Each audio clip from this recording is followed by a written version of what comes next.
नहीं होता। कर्मों का बोझ इंसान को अभाग्यशाली बना देता है और आदमी की हिम्मत, आदमी का हौसला, आदमी का आत्मबल उन कर्मों को काट के आदमी को भाग्यशाली बना देता है। और ये नहीं होता क्योंकि अभाग्यशाली पैदा होता है, ऐसा कभी नहीं होता। हाँ, कोई मंद बुद्धि, कोई जिनके कर्म बुरे हैं वो तो जरूर अलग से पैदा होते हैं कोई, वरना हर किसी के साथ ऐसा नहीं होता। जन्म मुश्किल पाया है, अनमोल हीरा बताया है, 84 चक्कर लगाया है, फिर यह हाथ में आया है। हाथ से जाएगा वापिस ना आएगा, मिले यह बार बार ना। समय के जो साथ साथ चलते हैं, समय उन्हें वफा करता है, और जो समय का साथ नहीं देते वो रोते पछताते हैं। कहते हैं समय जंगली घोड़ा है। ऐसा जंगली घोड़ा जिसको गर्दन के बाल पकड़ के तो रोका जा सकता है, पर वो पूंछ से पकड़ा नहीं जा सकता। शायद आपको मालूम हो ना हो, घोड़े को गर्दन से लोग नाक से काबू करते हैं, पूंछ से घोड़ा कभी काबू नहीं आता। और जंगली तो फिर जंगली। तो उसी तरह समय के लिए जो तैयार रहते हैं, गर्दन का मतलब फ्रंट साइड, जो तैयार रहते हैं कि भाई हाँ हम तैयार हैं, आलस्य में नहीं पड़ते, यकीनन समय उनका साथ देता है। और जो कर लेंगे, देख लेंगे, हो जाएगा, होके रहेगा, सोचेंगे, बस फिर वो सोचते रह जाते हैं, समय पास से गुजर जाया करता है। इसलिए समय की कदर करना सीखो। बचपन में, जवानी में, हर आयु की अवस्था में अगर समय की कदर करना सीख जाओ तो जिंदगी का नजारा, जिंदगी का मजा कई गुना ज्यादा हो जाता है। कई बार होता है छोटी उम्र में आदमी परवाह नहीं करता, और जब फिर अधेड़ अवस्था, बुजुर्ग अवस्था, वो तो आके रहेगी। जो वो अवस्था आती है तब कुछ होता नहीं, तब तो स्कीमें बनाता है, कहानियां तो सुना सकता है। जब बुजुर्ग हो जाता है अंदर से मन तो कहता है ये कर ले, मन भागता है क्योंकि मन ज्यादा तेज हो जाता है। कहता दुनिया में रह रह के अभी तो पता चला है कैसे ठगी मारूं और किसी को पता ही ना चले, कैसे बुद्धू बनाऊं और पता ही ना चले। लेकिन शरीर साथ नहीं देता। अब सोचता है 100 मीटर की दौड़ में तो 7 सेकंड में पूरी कर लूंगा। बुजुर्ग होके सोचता है तरह तरह की स्कीम, शरीर आधे घंटे में पूरी नहीं करता, साथ देता ही नहीं, मन बहुत तेज चलता है। तो जो अवस्था आयु की है और उसमें जो समय है उसका आप पहले से तैयार रहें। कहने का मतलब, कोई भी आपने कार्य करना है अच्छा, नेक, भला, तो उसके लिए कल तक इंतजार ना कीजिए, आज से ही शुरुआत कीजिए।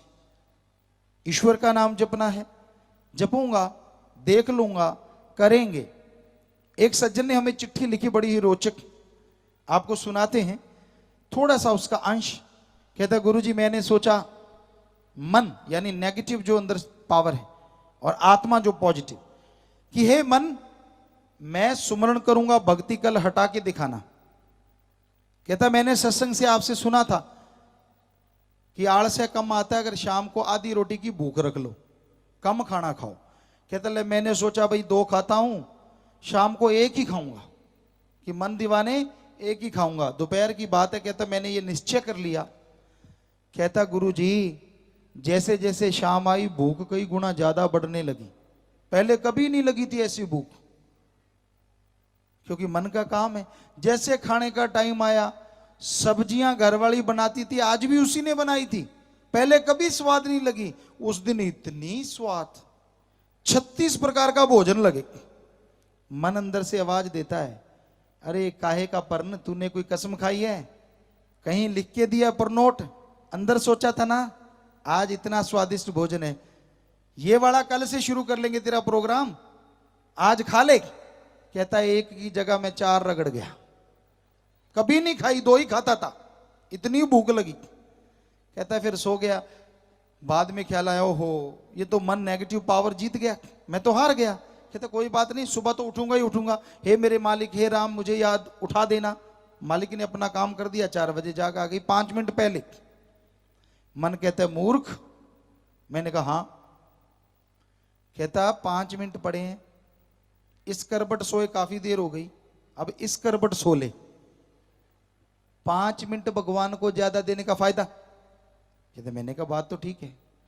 इस करबट सोया था, इस करबट सोया, जब आंख खुली तो सुबह के 7 बजे हुए थे। ऐसा रगड़ता है। कहता गुरुजी मैं उस दिन से लेके कई दिनों तक मन से कुश्ती लड़ रहा हूं, कभी मन ऊपर मैं नीचे, कभी मैं नीचे मन ऊपर, यानी दोनों अवस्था में मन ही ऊपर है, अभी तक जीत नहीं पाया। और यही बात वशिष्ठ जी ने श्री राम जी को कहा जब उनको पढ़ा रहे थे।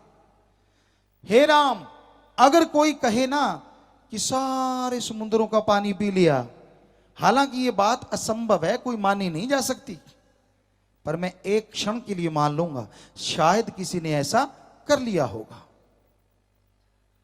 फिर वशिष्ठ जी कहने लगे हे राम, अगर कोई कहे कि सबने, किसी आदमी ने सारी हिमालय पर्वतमाला को अपने हाथ पे उठा लिया, ये बात असंभव है, लेकिन एक पल के लिए मान लूंगा। पर अगर कोई कहता है कि उसने मन को जीत लिया, तो ये बात मैं कभी नहीं मानूंगा। तो फिर सवाल आया कि क्या मन को जीता नहीं जा सकता? नहीं। फिर जवाब आया मन को जीता जा सकता है। मन मूसा पिंगल भया पी पारा हरि नाम। मन को आदत है यहां अच्छा दिखे, स्वाद का आशिक, लज्जत का आशिक, और आज के युग में स्वाद को सिर्फ यहां तक सीमित कर दिया है, जीवा का स्वाद और इंद्रियों के भोग विलास का स्वाद। ये दोनों निकाल दो तो जीने का मकसद ही नहीं कुछ। आज दौर में 95% लोगों का ये हाल है, या तो खाने पीने का मजा या इंद्रियों के भोग विलास का मजा। तो मन इन पे आशिक है, बुरे बुरे कामों में आपकी सहायता करता है। हाँ इधर चल उधर चल, 100 सोच देता है। ठगी का एक तरीका कामयाब नहीं हुआ, 150 तरीका और बता देगा कि ये चला ले।